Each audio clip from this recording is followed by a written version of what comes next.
এবার কিয়েভে একাধিক শক্তিশালী বিস্ফোরণ দাবি রিপোর্টে। আরো বিস্তারিত জানিয়ে দিব। আবারও ইউক্রেনের উপর রাশিয়ার ব্যাপক হামলা, আতঙ্কে কিয়েভবাসী। বেলুচিস্তানে সন্ত্রাসী ও নিরাপত্তা বাহিনীর মধ্যে সংঘর্ষ, নিহত অন্তত ৭৩ জন। এদিকে ইসরায়েলে হিজবুল্লাহর আরবাইন অভিযান নিয়ে যা বললেন হাসান নাসরুল্লাহ। আরো জানিয়ে দিব। এবার ইসরায়েলে হামলা করায় হিজবুল্লাহর প্রশংসা করলো ইরান। এদিকে মধ্যপ্রাচ্যে উত্তেজনা বন্ধের আহ্বান হোয়াইট হাউসের। এবার যুক্তরাষ্ট্রের আসন্ন বিতর্কে অংশগ্রহণ নিয়ে ট্রাম্পের হুমকি। এবং সর্বশেষে জানিয়ে দিব। এদিকে ইউক্রেনে মারাত্মক রুশ হামলায় ইউরোপের কাছে সাহায্য চাইলেন জেলেনস্কি। শুনছিলেন সংবাদ শিরোনাম, এখন বিস্তারিত। তবে তার আগে অনুরোধ থাকবে এই ভিডিওতে একটি লাইক দিন এবং কমেন্টস করে জানিয়ে দিন আপনি কোন জেলা থেকে বা কোথায় থেকে আমাদের সাথে যুক্ত রয়েছেন, এবং সংবাদের সর্বশেষ গুরুত্বপূর্ণ আপডেট পেতে চ্যানেলটি সাবস্ক্রাইব করে আমাদের সঙ্গে থাকুন। এবার কিয়েভে একাধিক শক্তিশালী বিস্ফোরণ। ইউক্রেনের রাজধানী কিয়েভে আজ মঙ্গলবার ভোরে একাধিক শক্তিশালী বিস্ফোরণের শব্দ শুনতে পাওয়া গেছে। বার্তা সংস্থা রয়টার্সের প্রত্যক্ষদর্শীরা এ তথ্য জানিয়েছেন। স্থানীয় গণমাধ্যমেও এই সংক্রান্ত খবর এসেছে। ইউক্রেনের আকাশ প্রতিরক্ষা বাহিনী বলেছে, পুরো দেশ রাশিয়ার ব্যালিস্টিক ক্ষেপণাস্ত্র হামলার হুমকির মধ্যে আছে। বিস্ফোরণের শব্দগুলো ইউক্রেনের সক্রিয় থাকা আকাশ প্রতিরক্ষা ব্যবস্থা থেকে এসেছে নাকি আকাশ পথে রাশিয়া চালানো হামলা থেকে তা এখনো পর্যন্ত স্পষ্ট নয়। বার্তা আদান প্রদানের অ্যাপ টেলিগ্রামে ইউক্রেনের বিমান বাহিনীর পক্ষ থেকে দেশটির নাগরিকদের সতর্ক করে দেওয়া হয়েছে। ইউক্রেনীয়দের আকাশ পথে সম্ভাব্য রুশ হামলার বিষয়ে বাজানো সতর্ক সংকেত অগ্রাহ্য না করার জন্য অনুরোধ জানানো হয়েছে। একই সঙ্গে নিরাপদ স্থানে আশ্রয় নিতে বলা হয়েছে। কিয়েভ অঞ্চলে রাশিয়ার ড্রোন হামলা প্রতিহতে আজ ভোরে আকাশ প্রতিরক্ষা ব্যবস্থা সক্রিয় করে ইউক্রেনে। কিয়েভ অঞ্চলের সামরিক প্রশাসন এ তথ্য নিশ্চিত করেছে। রাজধানী কিয়েভ ঘিরে কিয়েভ অঞ্চলটির অবস্থান। এদিকে ইউক্রেনের উপর রাশিয়ার ব্যাপক হামলা, আতঙ্কে কিয়েভবাসী। রাশিয়া ইউক্রেনের ভেতরে ঢুকে হামলা শুরু করার পর রুশ বাহিনীও পাল্টা আঘাত হানছে। সোমবার ভোরে রাশিয়ার তরফ থেকে ব্যাপক ক্ষেপণাস্ত্র ও ড্রোন হামলা চালানো হয়েছে, যার লক্ষ্য ছিল ইউক্রেনের বিদ্যুৎ ও জ্বালানি অবকাঠামো। ইউক্রেনের প্রধানমন্ত্রী ডেনিস শামিহাল জানিয়েছেন, 15টি অঞ্চলে রাশিয়া বিভিন্ন ধরনের অস্ত্র ব্যবহার করে এই হামলা চালিয়েছে, যার মধ্যে রয়েছে ড্রোন, ক্রুজ ক্ষেপণাস্ত্র এবং সুপারসনিক ক্ষেপণাস্ত্র কিনজাল।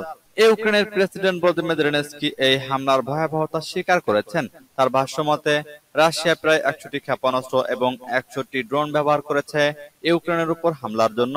কিয়েভ সহ অন্যান্য শহরগুলোর উপর কয়েক দফায় এই হামলা চালানো হয়, যার ফলে রাজধানী সহ অনেক এলাকায় বিদ্যুৎ ও পানি সরবরাহ বন্ধ হয়ে গেছে। কিয়েভের বাসিন্দারা আতঙ্কিত হয়ে মেট্রো স্টেশনগুলোতে আশ্রয় নিয়েছেন। ইউক্রেন দাবি করেছে, তারা রাশিয়া 30টি ক্ষেপণাস্ত্র এবং ড্রোন ভূপাতিত করতে সক্ষম হয়েছে। যদিও বিবিসির প্রতিবেদনে বলা হয়েছে, গতকাল দুপুর পর্যন্ত রুশ ড্রোন হামলা অব্যাহত ছিল এবং লোকজনকে আবারও নিরাপদ আশ্রয়ে যাওয়ার জন্য সতর্ক করা হয়। এবার বেলুচিস্তানে সন্ত্রাসী ও নিরাপত্তা বাহিনীর মধ্যে সংঘর্ষ, নিহত অন্তত 73 জন। পাকিস্তানের বেলুচিস্তানের কয়েকটি জেলায় সন্ত্রাসী হামলায় 38 জন সাধারণ মানুষ নিহত হয়েছেন। সামরিক বাহিনীর পাল্টা অভিযানে মারা গেছে 21 জন সন্ত্রাসী এবং নিরাপত্তা বাহিনী ও আইন প্রয়োগকারী সংস্থার 14 সদস্য। আহত হয়েছে আরো অনেকে। রোববার দিবাগত রাত থেকে সোমবার ভোরের মধ্যে এসব হত্যাকাণ্ডের ঘটনা ঘটেছে। সোমবার বেলুচিস্তানের মুখ্যমন্ত্রী সরফরাজ বুগতি ও পাকিস্তান সেনাবাহিনীর আন্তঃবাহিনী জনসংযোগ পরিদপ্তর হতাহতের এসব তথ্য নিশ্চিত করেছে। খবর ডন নিউজের।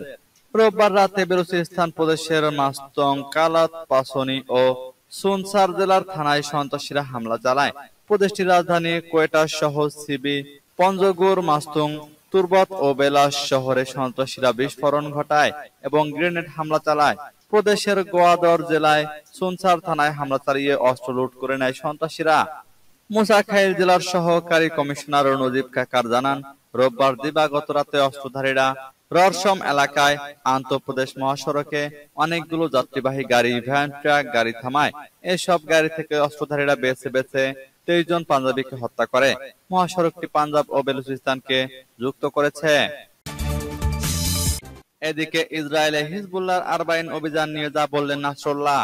হিজবুল্লাহর মহাসচিব সাইদ হাসান নাসরুল্লাহ বলেছেন, সিনিয়র কমান্ডার ফুয়াদ শুকুরকে হত্যার প্রতিশোধ নিতে হিজবুল্লাহর প্রতিশোধমূলক অভিযানে তেল আবিবের কাছে গিলিলড সামরিক ঘাঁটিকে প্রধান লক্ষ্য হিসেবে নেওয়া হয়েছে। রোববার আরবাইনের বার্ষিকী স্মরণে দেওয়া এক বক্তৃতায় নাসরুল্লাহ এসব কথা বলেন। তিনি বলেন, আজ ২০ সফর ইমাম হুসাইনের ৪০তম বার্ষিকী। তিনি ত্যাগ, পরোপকার, অন্যায় প্রত্যাখ্যান ও আত্মসমর্পণের প্রতীক এবং বিচার দিবস পর্যন্ত বিপ্লবের শিরোমণি।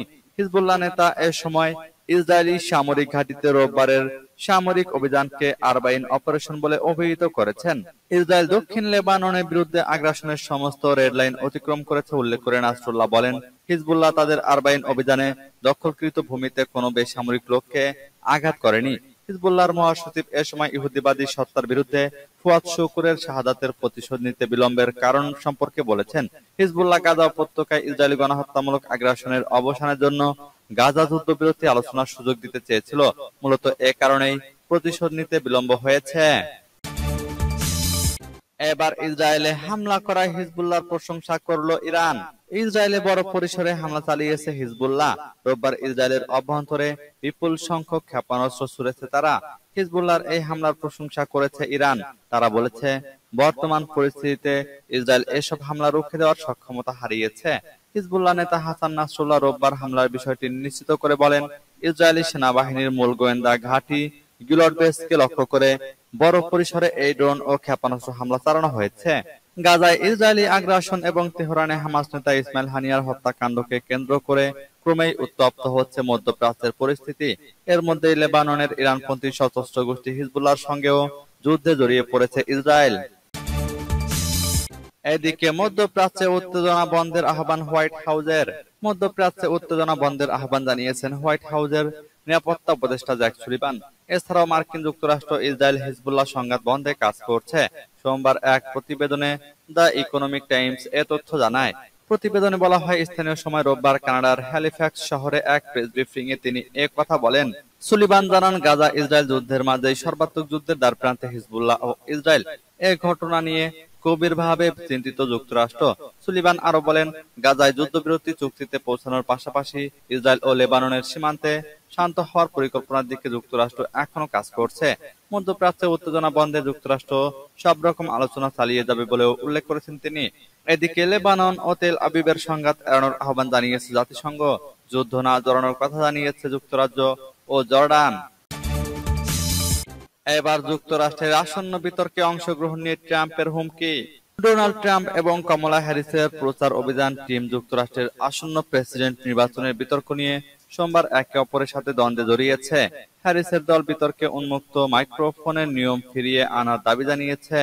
এতে ট্রাম্প তার বিতর্কে অংশগ্রহণ নিয়ে হুমকি দিয়েছেন। ট্রাম্প রবিবার রাতে সামাজিক যোগাযোগ মাধ্যমে এক পোস্টে অভিযোগ করেন, বিতর্কের জন্য পূর্বে সম্মত হওয়া এবিসি নেটওয়ার্ক পক্ষপাতমূলক। তিনি লেখেন, আমি কেন কমলা হ্যারিসের সাথে ওই নেটওয়ার্কের বিতর্ক করব? সবাই চোখ রাখুন। হ্যারিসের মুখপাত্র ব্রায়ান ফলন জানান, ভাইস প্রেসিডেন্ট চান বিতর্ক চলাকালে মাইক্রোফোনগুলো সারাক্ষণ চালু থাকুক, যাতে ট্রাম্পের মিথ্যা এবং বাধা দেওয়ার প্রবণতার মোকাবেলা করা যায়। ট্রাম্প যেন তার মাইক্রোফোনের মিউট বোতামের পিছনে লুকাতে না পারেন, বলেন ফলন। ট্রাম্পের প্রচারণা উপদেষ্টা জেসন মিলার বলেন, তারা পূর্বে সম্মত হওয়া নিয়ম অনুযায়ী বিতর্কে অংশ নিতে রাজি আছেন, যেখানে মাইক্রোফোন মিউট থাকবে। তবে ট্রাম্প পরে সাংবাদিকদের জানান, তিনি মাইক্রোফোন অন রাখা পছন্দ করেন, যদিও পূর্বে যেটি মিউট থাকার নিয়ম ছিল তাতে তিনি একমত হয়েছেন। তিনি বলেন, আমি এ বিষয়ে বেশি সময় দিচ্ছি না। আমার পুরো জীবনই এক ধরনের প্রস্তুতি। বিতর্কের জন্য বিশেষ করে বড় কোনো প্রস্তুতির প্রয়োজন নেই। এদিকে ইউক্রেনে মারাত্মক রুশ হামলা, ইউরোপের সাহায্য চাইলেন জেলেনস্কি। রাশিয়া ড্রোন ও ক্ষেপণাস্ত্র ধ্বংস করতে এবং পুতিনের দেশে হামলা চালাতে আবারও ইউরোপের সাহায্য চাইলেন ইউক্রেনের প্রেসিডেন্ট ভলোদিমির জেলেনস্কি। ইউক্রেনে মারাত্মক রুশ বিমান হামলার প্রেক্ষিতে সোমবার ইউরোপীয় দেশগুলোর প্রতি এ আহ্বান জানান তিনি। জেলেনস্কি বলেন, রাশিয়ান বাহিনী সোমবার শতাধিক ক্ষেপণাস্ত্র এবং শতাধিক ড্রোন দিয়ে ইউক্রেনে আঘাত হেনেছে। এতে বেশ কয়েকটি পশ্চিমা প্রতিবেশী বা ইউক্রেনের কাছাকাছি অবস্থান করা ইউরোপীয় দেশও ক্ষতিগ্রস্ত হয়েছে। জেলেনস্কি এদিন সোশ্যাল মিডিয়ায় দেওয়া এক পোস্টে বলেছেন, আমাদের ইউরোপীয় প্রতিবেশী দেশগুলোর F-16 যুদ্ধবিমান এবং আমাদের বিমান প্রতিরক্ষা ইউনিটগুলো একসঙ্গে মিলে কাজ করলে ইউক্রেনে আমাদের বিভিন্ন অঞ্চলে যে প্রাণহানি ঘটছে তা রক্ষার জন্য আরো অনেক কিছু করতে পারতাম। এ সময় তিনি ইরানি ক্ষেপণাস্ত্রগুলো ধ্বংস করতে ইসরায়েলকে মার্কিন সহায়তার কথা স্পষ্টভাবে উল্লেখ করেন। জেলেনস্কি বলেন, যদি এ ধরনের ঐক্য মধ্যপ্রাচ্যে এত ভালো কাজ করে থাকে তাহলে ইউরোপও একই কাজ করা উচিত। জীবনের মূল্য সর্বত্র একই রকম হওয়া উচিত। তিনি এ সময় ইউক্রেনের মিত্রদের আবারও দূরপাল্লার ক্ষেপণাস্ত্র ব্যবহারের বিধিনিষেধ প্রত্যাহার করতে প্রতিরোধ করেন। কিয়েভ যা রুশ ভূখণ্ডের গভীরে হামলা চালাতে ব্যবহার করতে চায়। জেলেনস্কি বলেন, এ অঞ্চলে আগ্রাসন বন্ধ করতে যুক্তরাষ্ট্র, ব্রিটেন, ফ্রান্স এবং অন্যান্য অংশীদারদের আমাদের সাহায্য করার ক্ষমতা আছে। সূত্র আল আরাবিয়ার।